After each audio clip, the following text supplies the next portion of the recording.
Hi everyone. ఈరోజు నేను చూపించే రెసిపీ చాలా తక్కువ మందికే తెలిసుంటుంది. ఏదైనా స్పెషల్ అకేషన్స్ ఉన్నప్పుడు వీకెండ్స్‌కి మనం రెగ్యులర్‌గా కుక్ చేసేది నార్మల్ రైస్ లేదంటే బగారా రైస్, పులావ్స్ ట్రై చేస్తుంటాము. ఇప్పుడు నేను చూపించే రెసిపీని కనుక ట్రై చేస్తే ఎవ్రీ వీకెండ్ ఆ రెసిపీస్ అన్నిటిని కూడా పక్కకు పెట్టేసి మళ్ళీ మళ్ళీ దీన్నే కుక్ చేస్తారు. అంత బావుంటుంది.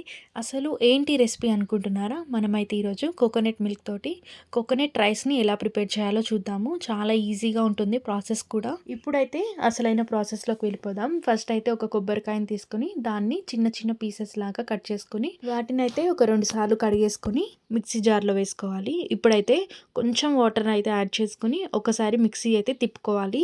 ముక్కలు కొంచెం నలిగిన తర్వాత అందులో ఒక గ్లాస్ వాటర్‌ని అయితే యాడ్ చేసుకొని పాల కన్సిస్టెన్సీ వచ్చేంత వరకు బాగా గ్రైండ్ చేసుకోవాలి. నెక్స్ట్ అయితే ఒక గిన్నె తీసుకొని దాంట్లోకి ఈ మిల్క్ మొత్తాన్ని కూడా వడకట్టుకోవాలి. ఒక స్ట్రెయినర్‌ని తీసుకొని దాంట్లో ఈ మిల్క్ అంతా వేసేసి నేను చూపిస్తున్నట్టుగా స్పూన్ తోటి మిక్స్ చేసుకుంటే మనకి పాలనేవి సెపరేట్ అయిపోతాయి. లేదంటే ఏదన్నా ఒక క్లాత్‌లో కూడా ఈ మిల్క్‌ని యాడ్ చేసుకొని మిల్క్ మొత్తాన్ని కూడా సెపరేట్ చేసుకోవాలి. మిల్క్ మొత్తం సెపరేట్ అయిపోయిన తర్వాత ఆ పల్ప్ అయితే ఉంటుంది కదా! దాంట్లో ఇంకొంచెం వాటర్‌ని అయితే యాడ్ చేసుకుంటూ పాలు మొత్తాన్ని కూడా పక్కకు తీసుకోవాలి. నేనైతే ఇక్కడ ఒక చెక్క కొబ్బరికాయని తీసుకున్నాను. దానికైతే నాకు 2½ గ్లాస్ మిల్క్ అయితే వచ్చింది. నెక్స్ట్ అయితే రైస్ ప్రిపేర్ చేసుకోవడం కోసము ఒక కుక్కర్ గిన్నెనైతే పెట్టేసుకొని అందులో కొంచెం ఆయిల్, కొంచెం నెయ్యి. మీకు ఇష్టం లేకపోతే నెయ్యి స్కిప్ చేసేసి కొంచెం ఆయిల్‌ని యాడ్ చేసుకోండి. అందులో అన్ని స్పైసెస్ కూడా వేసేసుకోవాలి. దాల్చిన చెక్క, లవంగాలు, ఇలాచీ పువ్వు అండ్ కొంచెం మిరియాలు కూడా వేసేసుకొని వాటితో పాటు కొంచెం కసూరి మేతి, బిర్యానీ ఆకు వేసేసుకొని చక్కగా ఫ్రై చేసుకోవాలి. మనకి రైస్ కుక్ చేయడానికి ఎక్కువ ఆయిల్ అయితే యూజ్ చేయొద్దు. ఎందుకంటే మనకి కోకోనట్ నుంచి కూడా కొంచెం ఆయిల్ అనేది రిలీజ్ అవుతుంది కాబట్టి. మనం వేసుకున్న స్పైసెస్ అన్నీ కూడా కొంచెం ఫ్రై అయిపోయాయి. ఇప్పుడైతే ఇందులోకి కొంచెం కరివేపాకు అయితే యాడ్ చేసుకోవాలి. కరివేపాకు ఫ్లేవర్ అనేది చాలా బాగుంటుంది ఇందులో. దీంట్లో మీకు ఇష్టం ఉంటే వెజిటేబుల్స్ కూడా ట్రై చేయొచ్చు. క్యారెట్, బీనీస్ లాంటివి. బట్ నేనైతే ఇక్కడ ఎలాంటి వెజిటేబుల్స్ యూజ్ చేయడం లేదు. ఎందుకంటే నేను ఎగ్జాక్ట్‌గా కోకోనట్ రైస్ ఎలా ఉంటుందో చూపిస్తున్నాను కాబట్టి. నెక్స్ట్ అయితే కరివేపాకు, మన స్పైసెస్ అన్నీ చక్కగా ఫ్రై అయిపోయాయి.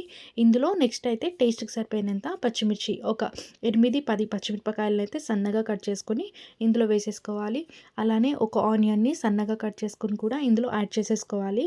ఆనియన్స్, పచ్చిమిర్చి అనేవి కొంచెం ఫ్రై అయిపోయిన తర్వాత ఇందులో ఒక కట్ట కొత్తిమీరని సన్నగా కట్ చేసుకొని వేసుకోవాలి. పుదీనా ఉంటే పుదీనా కూడా యాడ్ చేసుకోవచ్చు.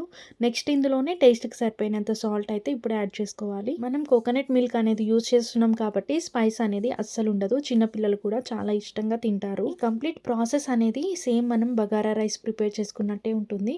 కాకపోతే మనం వాటర్ ప్లేస్‌లో కోకోనట్ మిల్క్ అనేది యాడ్ చేస్తాము. నెక్స్ట్ అయితే ఇందులో ఒక టీ స్పూన్ ధనియాల పొడిని అయితే యాడ్ చేస్తున్నాను. అంతే. ఇంకా మనం ఎలాంటి స్పైసెస్, గరం మసాలాలు అనేది యూజ్ చేయొద్దు. ఎక్కువ మసాలాలు, స్పైసెస్ యూజ్ చేయడం వల్ల మనకి కోకోనట్ మిల్క్ ఫ్లేవర్ అనేది తగ్గిపోతుంది.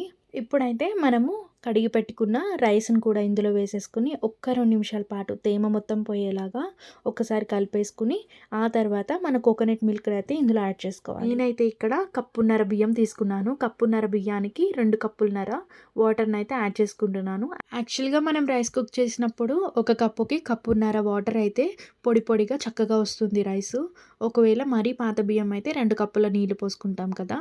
బట్ ఇక్కడ మనం ప్రిపేర్ చేసేది కుక్కర్‌లో కాబట్టి హాఫ్ కప్ వాటర్ అయితే నేను తగ్గించి పోసాను. ఇలా చేయడం వల్ల రైస్ అనేది పొడి పొడిగా వస్తుంది అతుక్కోకుండా. నెక్స్ట్ అయితే ఈ ఇంగ్రీడియెంట్స్ అన్నిటిని కూడా చక్కగా ఒకసారి కలిపేసి ఆ తర్వాత కుక్కర్ మూత అయితే పెట్టేసుకోవాలి. మనమైతే ఇక్కడ ఒక 2 విజిల్స్ వేపించుకుంటే సరిపోతుంది. ఫస్ట్ విజిల్ అనేది హై ఫ్లేమ్‌లో వేపించుకోండి అండ్ ఇంకొక విజిల్ అనేది స్లో ఫ్లేమ్ మీద వేపించుకుంటే రైస్ అనేది పర్ఫెక్ట్‌గా దమ్ అవుతుంది. సెకండ్ విజిల్ కూడా అయిపోయిన తర్వాత వెంటనే ఓపెన్ చేయకుండా ఒక్క 2 నిమిషాలు పక్కకైతే పెట్టేసి ఆ తర్వాత ఓపెన్ చేసి చూడండి.